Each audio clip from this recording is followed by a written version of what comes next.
Hello बच्चों, ये video आपकी क्वांटम के शॉर्ट नोट्स की है और इसमें मैंने सारे वो पॉइंट्स कवर किए हुए हैं जो लास्ट मोमेंट पे रिवीजन के लिए नीड होती है। कॉम्पिटिटिव एग्ज़ाम के लिए भी इम्पॉर्टेंट है ये, जैसे CSIR नेट, गेट। ठीक है, देखिए ये डिफ्रेंशिएशन के कुछ रूल हैं जो आपको हेल्प करते हैं प्रॉब्लम सॉल्व करने के लिए।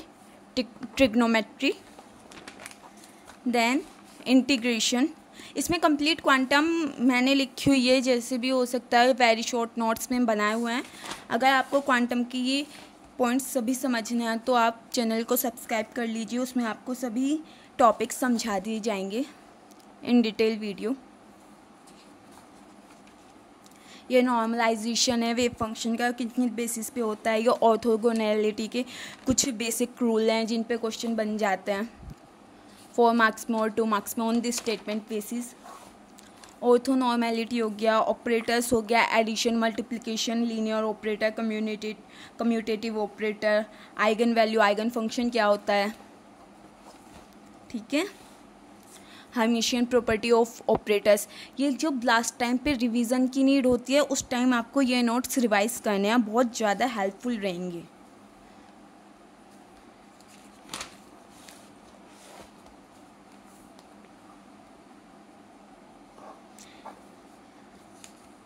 ये शॉर्ट ट्रिक है जो मैं आपको लेक्चर में एक्सप्लेन करूँगी कैसे फाइंड आउट करना है। ठीक है, ये कम्यूटेशन और कम्यूटेटर की प्रॉपर्टीज़ हैं कुछ, जैसे एंटीसिमेट्रिक, लिनियरिटी, डिस्ट्रीब्यूटेड प्रॉपर्टी। और अब अगर हम ऑपरेटर को उसके साथ कम्यूट करते हैं तो वो हमेशा ज़ीरो आता है। ऑपरेटर को कांस्टेंट के साथ कम्यूट करेंगे तो ज़ीरो आएगा। मल्टीप्लिकेशन प्रॉपर्टी अगर लग रही है ऑपरेटर्स में तो उसका कम्यूटेशन ज़ीरो आएगा।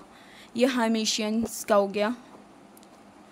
अगर हम हर्मिशियन ऑपरेटर अप्लाई करते हैं तो क्या रिज़ल्ट आने वाला है। अगर एन इसमें इवन है तो पॉजिटिव वैल्यू आएगी, एन अगर ओड है तो नेगेटिव साइन आएगा। ये सब कुछ इम्पोर्टेंट पॉइंट्स भी इसमें मेंशन है।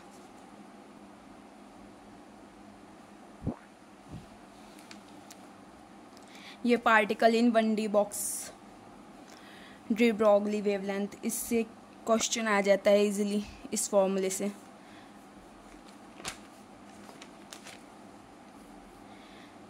ये आपकी वेव फंक्शन की इक्वेशन है, एनर्जी का फॉर्मूला जिससे हम एनर्जी निकालेंगे।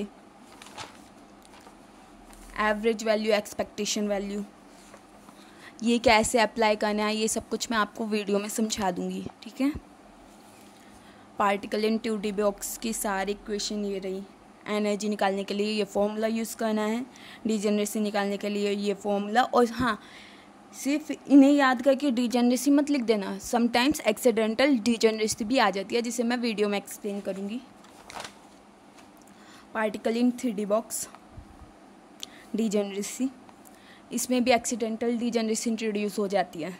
ये सब आपको जब मैं वीडियो में समझाऊंगी डिटेल में अच्छे से समझ आ जाएगा कि ये शॉर्ट नोट्स कैसे आपकी हेल्प कर सकते हैं। जिन बच्चों ने ये कंसेप्ट्स पढ़े हुए हैं उन्हें इजीली समझ आ जाएगा। ये expectations value of average SHO most important, इससे 1 या 2 क्वेश्चन हर बार आता है CSIR नेट में 2 मार्क्स पे।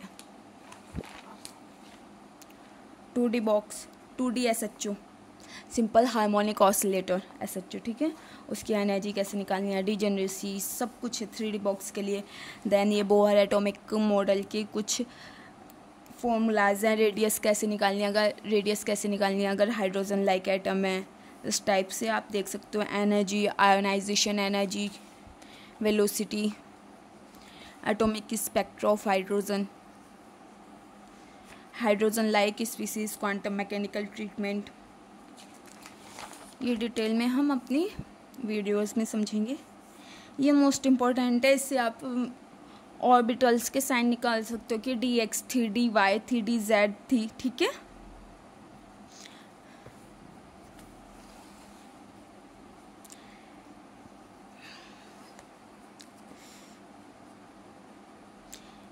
ये रेडियस, नोड, सब कुछ मैंने लिख दिया है। 1s की, 2s की। रेडियल डिस्ट्रीब्यूशन फंक्शन का फॉर्मूला ये रहा। प्रोबेबिलिटी डेंसिटी का फॉर्मूला ये है। ये प्रोबेबिलिटी डेंसिटी हमें RMP कब मिलता है, मोस्ट प्रोबेबल रेडियस। ठीक है, ये उसकी वैल्यू है जो आप याद कर सकते हो, तो डायरेक्ट आंसर लगा सकते हो, वैसे इसे निकाला जाता है फॉर्मूले के थ्रू, वो भी मैं आपको बता दूंगी। प्लॉट 2p टाइप के प्लॉट इस टाइप्स के होते हैं। शेप कैसी होती है 2pz ऑर्बिटल की, ये रही आपकी कुछ ऑर्बिटल्स की जो शेप है, हमेशा जो वैल्यू m की होती है p ऑर्बिटल में वो हमेशा 0 होती है, ठीक है। और आप p ऑर्बिटल में कभी ये नहीं बता सकते कि कौन सा -1 है, कौन सा 0 है, कौन सा +1 है। I think you are getting my point. Plot 3p orbitals के लिए इसकी most probable radius 12a node. अगर आपको वैल्यू में ये इक्वेशन मिलती है तो वो dx² -y² वाली ऑर्बिटल होती है। एवरेज रेडियस निकालने की कुछ properties, formula, expectation value radius की निकालने के लिए, नंबर ऑफ नोड्स निकालने के लिए n-1, angular node and nodal plane L से निकल जाएगा, L के इक्वल होता है। रेडियल नोड निकालने के लिए n-L-1 हो गया। सुपरपोजिशन प्रिंसिपल जो मोस्ट इम्पॉर्टेंट है CSIR नेट वाले बच्चों के लिए, तो उसके जितने भी फॉर्मूलाज मैंने यहाँ लिख दिए हैं। एनर्जी कैसे निकालनी है आपको किसी की भी, डिजेनरेसी कैसे निकालनी है विदाउट स्पिन ऑफ इलेक्ट्रॉन अगर इन्वॉल्व है, स्पिन ऑफ इलेक्ट्रॉन इन्वॉल्व है तो 2n² से आप डिजेनरेसी निकालोगे। अगर स्पिन नहीं है इलेक्ट्रॉन के इन्वॉल्व तो n² से निकालोगे डिजेनरेसी ऑफ सेल, ठीक है। Orbital angular momentum most important फॉर्मूले हैं ये सारे ही। वीरियल theorem again most important topic।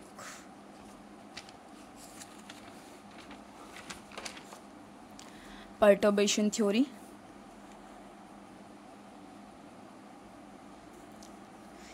perturbation theory में जो ग्राउंड ज़ीरो एनर्जी होती है ना वो हमेशा एग्जैक्ट एनर्जी से बड़ी होती है, ठीक है। जो भी ज़ीरो आपकी फर्स्ट एनर्जी, परटर्ब्ड एनर्जी है, सेकंड एनर्जी है, वो हमेशा बड़ी होगी आपकी करेक्ट ज़ीरो स्टेट एनर्जी से, ठीक है, एग्जैक्ट एनर्जी से। First order correction, second order correction energy का फॉर्मूला, इस पे बहुत ज़्यादा क्वेश्चन पूछे जाते हैं सेकंड ऑर्डर ऑफ एनर्जी के पे, ठीक है। किसकी एक्सपेरिमेंटल वैल्यू ज़्यादा है, किसके थ्योरेटिकल, इस पे भी आपके क्वेश्चन आ सकती है स्टेटमेंट वाइज में।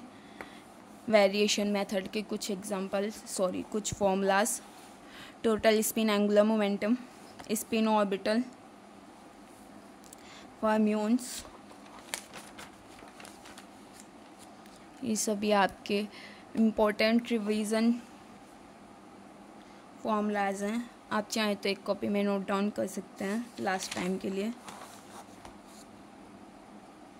ठीक है। इथाइलिन यूनिट की वैल्यू होती है 12α + 2β। अगर डिलोकलाइजेशन एनर्जी निकालनी है तो इस फॉर्मूले से निकालोगे। जब बॉन्ड फॉर्म नहीं होता तो 12α एनर्जी मानी जाती है उसकी, ठीक है। ये कंप्लीट फॉर्मूलाज हैं ये एनर्जी लेवल निकालने के लिए।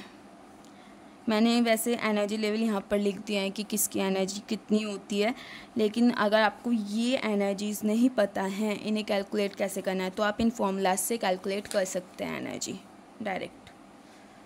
Thank you for my videos, like share and subscribe my channel.